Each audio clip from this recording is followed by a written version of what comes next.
नमस्कार और प्रणाम दोस्तों। मैं गौतम पांडे वसुधा केंद्र पुनार से आपसे वादा किए थे एक वीडियो के लिए। अभी आपके बिहार में एक ज्वलंत मुद्दा चल रहा है वोटर लिस्ट से संबंधित, और इसके बारे में मैं आपको बता दूं थोड़ा सा शॉर्टकट में जल्दी से कि अभी जो है मतदाता जितने भी हैं हमारे बिहार में, उनका गहन पुनरीक्षण का काम चल रहा है। मतलब कि बहुत गहन तरीके से उस सभी मतदाता का जांच किया जा रहा है कि वो हमारे यहाँ बिहार में वास्तव मतदाता हैं या नहीं, मर चुके हैं, दूसरे जगह शिफ्ट हो चुके हैं। कई तरह की प्रॉब्लम है। मतलब अभी आप देखते होंगे आपके गांव में हर जगह का ये है कि अगर आपके पास वोटर लिस्ट है तो उसमें आप देखिएगा कि जब चुनाव आता है तो उसमें से 100, 200, 400 हर गांव में ऐसे निकल जाते हैं जो मौजूद नहीं है, या तो दूसरे जगह कहीं शिफ्ट हो गए हैं या मर चुके हैं। तो उसको सुधारने के लिए ये सब किया जा रहा है। तो इसके लिए आपको ज़्यादा परेशान होने की ज़रूरत नहीं है। बहुत सारे लोग आ रहे हैं हमारे पास और बोल रहे हैं कि मेरे घर में 4 ही फॉर्म मिला है, हम लोग 6 आदमी हैं, 2 लोगों का नहीं मिला। इस तरह का प्रॉब्लम है। मैं आपको बता दूं कि बूथ लेवल ऑफिसर जितने भी हैं, BLO लोग हमारे, वो घर घर जा करके और आपको एक पर्ची दे रहे हैं। उस पर्ची पे आपको अपना डिटेल भर करके एक फ़ोटो चिपका करके फिर से उनको रिटर्न करना है।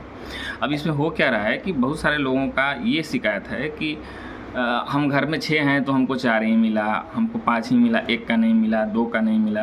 तो इसके लिए आपको ज़्यादा परेशान होने की जरूरत नहीं। अगर आपके पास एपिक नंबर है, आप पहले से मतदाता हैं, वोट देते हैं, आपके पास पहचान पत्र है, एपिक नंबर है और आपको फॉर्म नहीं मिला किसी कारणवश, तो ये हो सकता है कि लाने में या मिसप्रिंट हो गया, छूट गया कहीं। पेज है, छूट सकता है, 100 लोगों का है, एक छूट सकता है, वो बहुत बड़ी बात नहीं है। तो उसके लिए आपको ज़्यादा परेशान होने की जरूरत नहीं है। आप खुद से भी या किसी साइबर का हेल्प लेकर के ऑनलाइन सेवा में आप क्या करिए, ई नॉमिनेशन फॉर्म जो है वो मौजूद है ऑनलाइन में भी। मैं आपको लाइव भी दिखा सकता हूँ।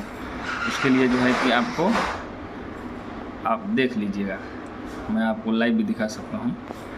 तो उसके लिए आपको क्या करना है, ई नॉमिनेशन फॉर्म ऑनलाइन में जा कर के और उसको भरना है।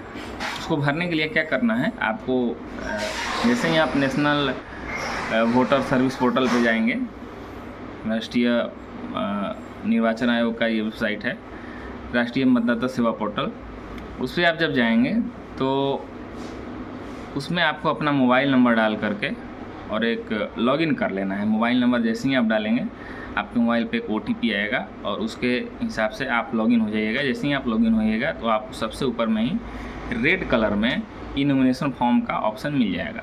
उसको जैसे ही आप ओपन करिएगा आपसे एपिक नंबर आपका पूछा जाएगा। एपिक नंबर डालते ही आपका सारा डिटेल ओपन हो जाएगा। कुछ चीज़ें आपको भरने के लिए आएगी, जैसे father name, mother name, mobile number, Aadhaar number और फ़ोटो। ये सारी चीज़ें उसमें आएंगी तो आप अपने से मोबाइल से ही लोड कर लीजिएगा, साइबर का हेल्प ले लीजिएगा। जिसका पर्ची नहीं मिला है हम उसके बारे में बता रहे हैं सर आपको। ये सारा चीज़ करने के बाद आपको नेक्स्ट स्टेप आएगा डॉक्यूमेंट वेरिफिकेशन। मतलब ये कि आप जहाँ पे भी रहते हैं वहाँ का निवास का प्रूफ और एक आपके जन्म तिथि का प्रूफ देना है। मतलब कि उसके आगे जब आप भरिएगा फॉर्म फिल करने के बाद तो 2 ऑप्शन आपको मिलेंगे, एक आपके डेट ऑफ बर्थ का प्रूफ अपलोड करने के लिए और दूसरा आपका निवास का प्रूफ अपलोड करने के लिए। ये दोनों जिसके पास भी अवेलेबल है वो अपना कर देंगे। आधार के अलावा आपको डॉक्यूमेंट देना है, ये हमेशा याद रखिएगा। आधार के अलावा आप क्या क्या दे सकते हैं, जन्म तिथि प्रूफ के लिए आप अपने मैट्रिक का मार्कशीट दे सकते हैं, पैन कार्ड दे सकते हैं, ड्राइविंग लाइसेंस दे सकते हैं। ये सारी चीज़ें आपका क्या हो गया, जन्म तिथि प्रूफ के लिए होगा, डेट ऑफ बर्थ प्रूफ के लिए। और निवास प्रूफ के लिए आप दे सकते हैं निवास प्रमाण पत्र, अपने जो है कि पहचान दे सकते हैं, पहचान पत्र जो आपका पीछे से है, ठीक है। या ऐसे भी बिजली बिल दे सकते हैं अपना जो घर में आ रहा है, खेत का रसीद वगैरह लगा सकते हैं। ये सब निवास प्रूफ में चलेगा। ये से आप हो जाएंगे कि आप यहाँ के निवासी हैं। ये सब लोड करने के बाद आपको एक स्लिप मिल जाएगा। उस स्लिप को लेकर आप आराम से रहिए घर पे, कोई दिक्कत नहीं है। जब नेक्स्ट आपका मतदाता सूची आएगा, ये सब प्रक्रिया पूरी होने के बाद 30 तारीख के बाद, तो उसमें आप अपना नाम देख लीजिए। अगर वहाँ भी आपका नाम नहीं आता है तो आप BLO को क्लेम कर सकते हैं कि मेरा नाम इसमें नहीं है, इतना प्रूफ देने के बाद। लेकिन ऐसा होगा नहीं, ठीक ना। अगर आपका लिस्ट में नाम नहीं आया है तो आप ऑनलाइन फॉर्म भर सकते हैं, और ऑनलाइन भरने के बाद भी अगर नहीं आता है तो आप पुनः अपना नाम मतदाता सूची में जुड़वा सकते हैं ऑनलाइन प्रक्रिया से। ठीक है दोस्तों, तो सबसे बड़ी प्रॉब्लम यह है कि लोग अभी कन्फ्यूजन में हैं कि मेरा नाम कट जाएगा, हम क्या करेंगे, हम वोट नहीं दे पाएंगे। तो इस तरह की कोई भी बात आपको अपने दिमाग में नहीं रखना है। किसी का भी नाम नहीं कटेगा, इसकी प्रक्रिया है, सबका नाम जोड़ा जाएगा। हाँ, अब ये हो सकता है कि आप उस प्रक्रिया से रूबरू रहिए, मतलब कि आप जानकारी रखिए कि क्या हो रहा है। जानकारी अगर आप रखिएगा तो उसमें से छूट नहीं पाइएगा।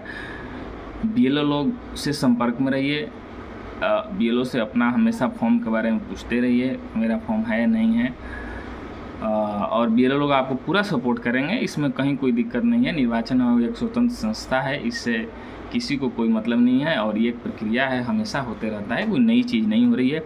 हम लोगों के जीवन में नया हो रहा है, क्योंकि हम लोगों के जीवन में पहले नहीं हुआ है, या हम लोग छोटे होंगे, हुआ होगा, जानकारी नहीं हुआ होगा हम लोगों को, तो इसलिए ये कोई नई चीज़ नहीं है, इसको आप ध्यान में रखिएगा। और प्रक्रिया है, अपना प्रक्रिया में लेना है भाग। सरकार जो करेगी भाई, हम उसके अधीन है तो उसको तो फॉलो करना ही है। ठीक है दोस्तों, नमस्कार। और इसके अलावा मैं नेक्स्ट जो भी आपको भारत सरकार या बिहार सरकार में कुछ ऐसी अपडेट आएगी, हम ज़रूर आपको बताएंगे। धन्यवाद।